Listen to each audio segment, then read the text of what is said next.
Oh boy, do I have a doozy for you today, lads. Do I have a fucking doozy for you today? Oh, you're gonna enjoy this. Okay, so I need to do some explaining.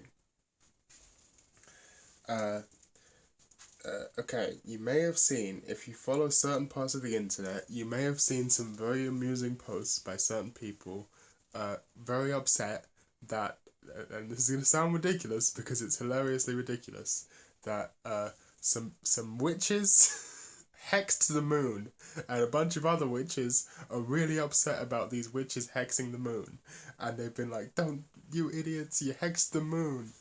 And so let me explain what happened here, in case you don't understand. In case you don't understand the severity of the situation. So, uh, you got Tumblr, where the ideologies, the quirkier. It's okay. Let's compare. Think of it like this: on Reddit, the system the upvote downvote system encourages homogeneity of thought and lowest common denominator posts, because the lowest common denominator post will appeal to the widest array of people and get the most upvotes. On 4chan and image boards, the most controversial posts get the most upvotes. Well, not upvotes, I mean they get bumped to the top, because the more replies a post, every time someone replies it gets bumped to the top. So the more controversial your post is, the more it floats to the top, the more people see it, the more it gains traction, like that, right? It's systems, which is why Reddit is like that. It's why 4chan is like that. Tumblr works on a system of notes. Somehow, this encourages people to make the most quirky, outrageous posts, as in posts which start drama, that sort of thing. Which means a lot of strange ideologies formed on Tumblr. We all know this.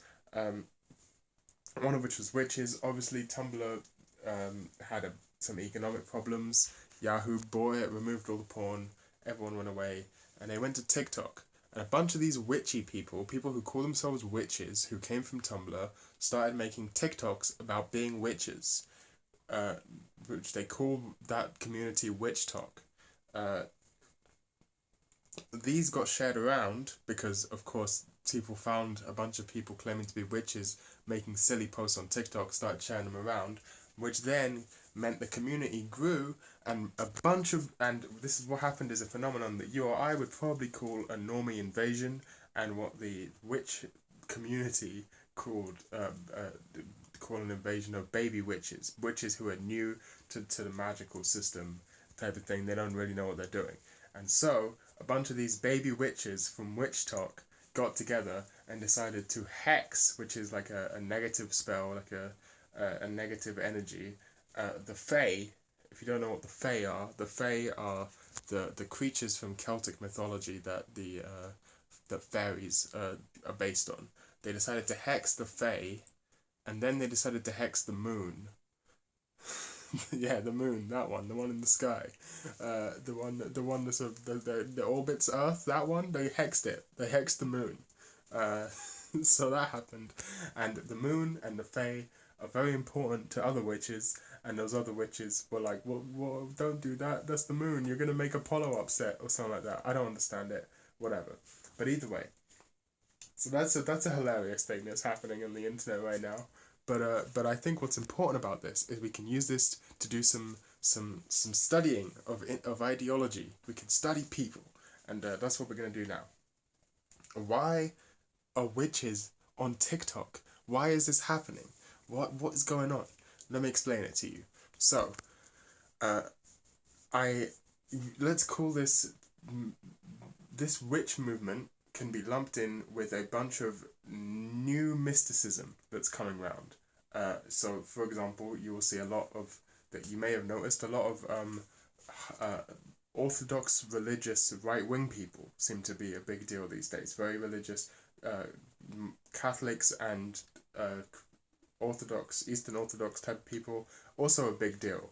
Although they sort of seem to be dying off, but that was a big deal for a while. At least it's still kind of a big deal. That's a sort of thing. That's a thing that's happening. Is a bunch of people who are converting to Christianity and getting really into that stuff. And then you have the esoteric right wing, and stuff like that. People who are into all of this stuff. People who are into weird theologists. Why is my hair so fucked? Oh, it's because it's really greasy because I haven't had a shower in days because I'm a hikikomori. Um, yeah, what's going on here? Let me explain it to you. So this is a reaction. This is a reaction to another group of people, and I would call these people the people who practice scientism, right? Scientism is a kind of jokey term for people for science when it's treated as a religion, and in my opinion, my analysis, these scientists, scientees, I don't know what, can't call them scientists because they're not scientists. Scientologists, I don't know what to call them. They come in two forms, Form A and Form B. Form A is your I fucking love science type of person, Rick and Morty type of person. Someone who appreciates, who thinks they're really into science, but to them science is a nebulous concept. But there is a common feature that both types. But part A is someone who is probably not directly involved in STEM, but is probably doesn't actually work in a STEM field, or may work in one STEM field, but not, like, for example, maybe may work in computer science but doesn't really know anything about natural sciences or biology or stuff like that. Or engineering. Everyone always forgets about engineering because no one cares about engineers. Um, and yeah, these are the people who would follow something like I fucking love science. And on the other, the B type is someone who actually does work in a STEM field and like is actually very deeply involved, for example, as a physicist or as like a professional biologist or something, marine conservationist, I don't know, someone who actually works in STEM.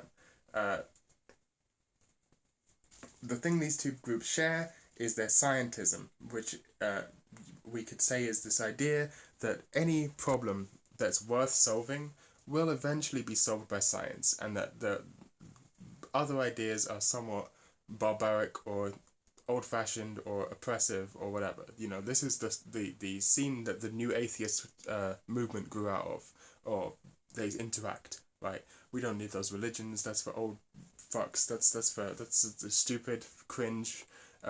We're atheists and we're proud. That sort of thing comes from this new scientism group, and that obviously the reason they exist is because you look around and you see all the amazing crazy things that science does. Like, I have a laptop, I'm filming myself on a phone, which is a tiny object that fits in my pocket, and I can upload this and 100 people will see it on the internet. Crazy shit, right? uh, and you know, you see all this stuff and you think, well, what the fuck can science not do? One thing that scientism people will never do is be aware that science exists within capitalism. Uh, they will never pay attention to, for example, why certain studies get funding and certain studies don't. They won't do that because that threatens their worldview. That science is something bigger. They don't see science as a part of the world. They see it as an external force, which is why it's treated like a religion. So therefore, it can't possibly be affected by things like corporate interests. They can't be a reason why certain studies are prioritized over others. Certain studies get funding over others. Blah blah blah. Blah. Okay, so let's move on from there. Obviously, that's cringe, and it's also not accurate.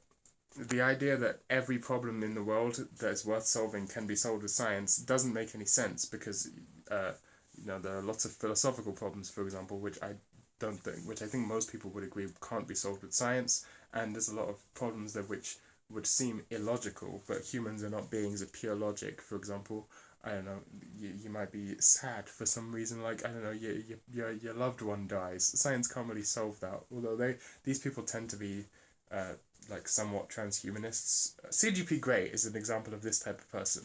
Uh, that science will eventually solve death and then no one will ever be sad again. Well, that's all great and all, but we who still live here, we're kind of still dealing with suffering and all that stuff, so that sort of thing. And also, yeah, there's also things, there is no reason, in my opinion, to assume that everything there is to know is knowable. That's my opinion, is that statistically, why would everything that could possibly be known, why is every piece of information in the universe be able to be known by humans? I don't think it's true. I think it makes it statistically it's more likely that there's lots of information that is just unknowable, uh, because of our limited perception. and that is not something we can ever overcome. I don't think we can ever overcome entropy. And I don't think we can ever overcome death. I mean, death might change in definition significantly if somehow science gets to that point. It could change in definition, but it will never disappear. Anyway, now let's get to the response, which is basically it's boring to see that everything is just kind of explainable. It used to be like, wow, something's happening. That's so mysterious. Now it's like, wow, something's happening. I bet some guy's writing a paper about that. It's fucking boring. There's no sense of mystery in the world, right? At least that's what these people think. There's no... They're bored with their materialist existences. And so you've got the B-side, the neo-mystics, your people I talked about before, the witches and shit, who have realised this. I point to this a lot. I'm going to point to the sign again.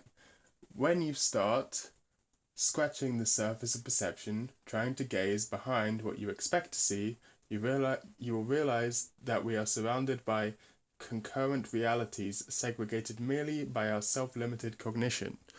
I've mentioned this sticker a billion times in videos, but that sort of thing. That eventually someone will realize that.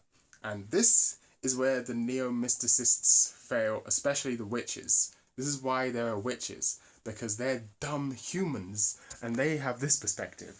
There are things which are so complex that they're beyond our cognition. My immediate reaction is I need to control this for my own gains. No, don't do that, you stupid idiot. Don't do that.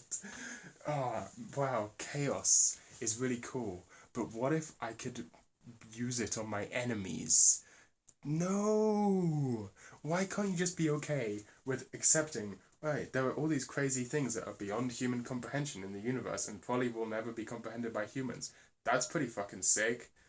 Why can't you just do that? Why can't you just stand back and observe? No, you have to be an idiot and try and control things that are always going to be beyond your control. And then your fucking confirmation bias, which is innate to your limited human perception, which you should know is a part of the limited human perception which stops you from interacting directly with these elements which you believe you can't perceive, is confirming that you think you're controlling shit when actually you're just being an idiot. You're just being an idiot and everyone's making fun of you. Why are you doing that? Why are you doing that to yourself? It's stupid. It's not very smart at all. It's not smart at all. Stop doing that. Stop doing that. Yes. Are there many things in the universe which are beyond human perception, beyond human cognition, which could even be called magic? You know, in my opinion, I've mentioned this before, that in one of the episodes of the Sacred... If you watch Sacred Cow, you know all about my opinions on this sort of thing. You know, every system, if you zoom in or out far enough, is eventually indistinguishable from chaos, because every system is so complex when you zoom in or out far enough, because everything's rhizomatically interconnected, that it is indistinguishable from chaos. And therefore we will never have a complete understanding of the world. That's my opinion. Why is my hair so fucked? I know, I already explained it. I already explained it to myself and to you, but it doesn't look good on camera, bro. I should start washing my hair before I film these, you know? It ain't good. It ain't good look. Especially because I have a habit of fiddling with my hair, so even if it does look good for 1 second, it just flops over and fucks itself, you know? I should just stick to fiddling with my beard. Anyway, there's my video. There's the video. It's about magic. It's about witches. So, is it okay to cringe over TikTok witches? Here's the reason it's okay and sometimes not okay. Because there is, and we now need to talk about a concept, which you will know if you're a dirty otaku like myself. The concept of chunibyo. It's a Japanese phrase. It means middle schooler's disease, basically. And it means it's the sort of people who watch too much anime and start to think it's real. We in the West may refer to them as LARPers. That sort of thing. I am the dark, serious knight from... I attack you! That's what people who are kind of a little bit delusional. That's the sort of thing. Now, probably autistic. And, you know, traditionally, they're supposed to be cringe, but there's a trend in anime of having Chunibyo characters because they're kind of cute and kind of cool. The most famous example being the anime Love Chunibyo and Other Delusions, or Chunibyo Demokoi Gashitai, which was actually the first anime I ever watched, knowing it was anime. I watched Pokemon and Digimon before that, but the first anime I watched specifically knowing it was anime is that one, which is a romance or rom-com type of thing about a girl who's a Chunibyo who thinks she has the sacred powers in her eye, but actually it's just nothing. In fact, I was reading a visual novel called 99 just today, and there's a Chunibyo character in that. They're very popular, and people will often what's the word? Wave off these characters or these type of people in real life as cringy. People who just, they're just trying way too hard to be cool. But actually, I have come to the conclusion that these people are based. And here's why these TikTok witches aren't based. Because they try to pass it off like it's a normal thing. They try to talk about it like it's a normal thing. They try to be traditionally cool when they're talking about witches. Like, they dress like fucking, like, they got the dyed hair, they look like Ramona Flowers, that old cliche, Ramona Flowers, it's the funny song, but they look like your classic alt girl, your Tumblr archetype type of person, your, they're not cringe, they're so far into trying to be not cringe that they've succeeded and become like passable for a regular human, which means when they have opinions like, oh no, someone hexing the moon is a genuinely dangerous activity, it's bad and you should bully them. If they were fucking dressing like Megumin every day and, with the big pointy hat and talking like fucking, yes, I'm a dark witch, I am the darkest witch from whence you came, you shall return. My spell shall destroy you. Hata! If they were going around like that with no sense of irony, I would be the first person you would see at the fucking protest rallying witches deserve rights, But no, they're too busy being kind of, oh, I'm so cool, hipster chick. No, fuck off. Just be cringe, bro. But yeah, it is kind of entertaining watching any community have an invasion of normies. And if I will now briefly end this video with a tip on how to invade the normie invasion problem in your hobby of choice. And I've talked about this before in videos, but if you're having a normie invasion problem, then that is actually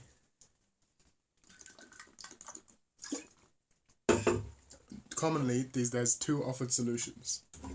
The first offered solution is the more soft justice Reddit version, which is not actually really a Reddit version. It makes some sense. It's a solution, which is to make it so easy to get into your community that anyone who is a newbie or like a normie invader will instantly have access to so many resources that they will rapidly assimilate. Does this work in practice? No, it doesn't work in practice because normies don't come from a vacuum. They'll bring their own outsider values and stuff, and half the time they don't want to assimilate. They want to change the community to fit their needs. But it's a good enough idea. The second idea is the opposite, the gatekeeping answer, which is to just to not give out as much information as possible and gatekeep your community to stop them from getting in. Again, this doesn't work because when you tell someone they can't have something, they just want it even more. It's just never going to work. No, you need communities that gatekeep themselves, by which I mean hobbies which gatekeep themselves, by which I mean your hobbies need to be more artistic. There will never be a normie invasion in the stamp collecting community. There will never be a normie invasion in the train otaku community. Do you know why? Because the only people who care about trains are not normies. If you're having a normie invasion, then your hobbies must be normie because they're attracting normies. If you're like, oh, why are all these fucking normie anime fans invading my fucking hobby, and your hobby is watching Boku no Hero Academia 12 times a day. No, stop doing that. You don't see young Ethernet out here complaining about normies invading the fucking Fushigi Maho Fun Fun Pharmacy fandom, do you? No, you don't see me out here complaining about normies invading the fucking Mai Tetsu fandom, which is a visual novel about trains. You don't see that shit because it doesn't happen, bro. You don't see me complaining about that shit because it doesn't happen, bro. Get more obscure. Dive deeper. You don't see me complaining about normies invading the fucking noise music fandom. Doesn't exist. Doesn't happen. Doesn't happen. You're too concerned about looking cool. The coolest thing you can do is to be not concerned about looking cool. Except the only thing I'm concerned about looking cool about is my hair, which actually looks kind of cool right now, so I'm okay with it. I don't know why I did, but I kind of like it. Uh, but okay, however, I completely derailed my train of thought. Lots of trains in this video, lots of train references in this video, because I spent all day reading a visual novel about trains. Um, for example, and this is not. This just means you need to go deeper. This just means you need to go deeper. So, let's say you're into anime, right? As I am into anime, so I can talk about it with a good authority. And anime has a problem of normie invasion. You know, lots of anime fans very into shonen and popular shows like that who are, you know, not, they don't understand they don't lurk, because that's one of the best things about 4chan culture. This is why 4chan is able to last so long, is because they have the aggressive lurk more policy, which is just enforced by the community. Everything should be, if you grew up on 4chan, you may have certain brainworms, but at least you learned that every time you join somewhere, you should lurk more before you post. Every other community doesn't have something like that, and that's why they're all shit. Um, so, I mean, 4chan's also shit. But my point is, sorry, I'm getting to it. Uh, so let's say you're an anime fan and you're like, man, all these fucking My Hero Academia and JoJo's fans are everywhere. Do you know how many times I've interacted with a My Hero Academia JoJo's fan? Never. I've interacted with some JoJo's fans, but was popular before for a long time. It's probably never gonna not be popular. There's references to it in fucking every anime ever. You know, JoJo's fans are homogenous. I was interacting with them before the current wave, but in general, there's no need to interact with JoJo's fans. Why? Why am I not interacting with Hero Academia, JoJo's Fate fans? Why am I not doing that? That's because the place I talk about anime on are you know, they're full of people who like fucking like obsessed with really niche shit, really niche shit. That's the point. I know about it. This is, as you may know, this is my shorthand for my internal little consciousness guy. My little consciousness internal guy knows deep things. I'm not interested in your fucking bullshit. You know, I'm not interested in another thread about what's the deep meaning about Evangelion. I'm not gonna click on it, am I? I don't care. I don't care. I'm not looking at your fucking YouTube video. Oh, the message everyone missed in Cyril explains that. No, I didn't miss it because I know. I saw the show 8 times or whatever. I know it. Where's your fucking Hidamari sketch bath scenes in-depth analysis? No, you didn't make it. I made it. Because I'm the one who knows that. You're not the one who knows that. I'm the one who knows that. And so, I don't have to worry about normies invading the Hidamari sketch fandom. You think I care about that? No, never gonna happen. Do you know why? Because it's like 4 seasons and nothing happens in the entire show. I don't have to worry about it because nothing happens in the entire show. They won't make it past episode 3. They won't make it past episode 3. So I'm safe, bro. I'm safe. You wanna know how safe I am? Listen, no, I don't have to worry about people talking shit about visual novels. I'm sure I'm a visual novel normie, right? But it doesn't matter because I'm not out here posting about it because I know I haven't lurked enough. Stupid motherfuckers posting without lurking. Ah, witches.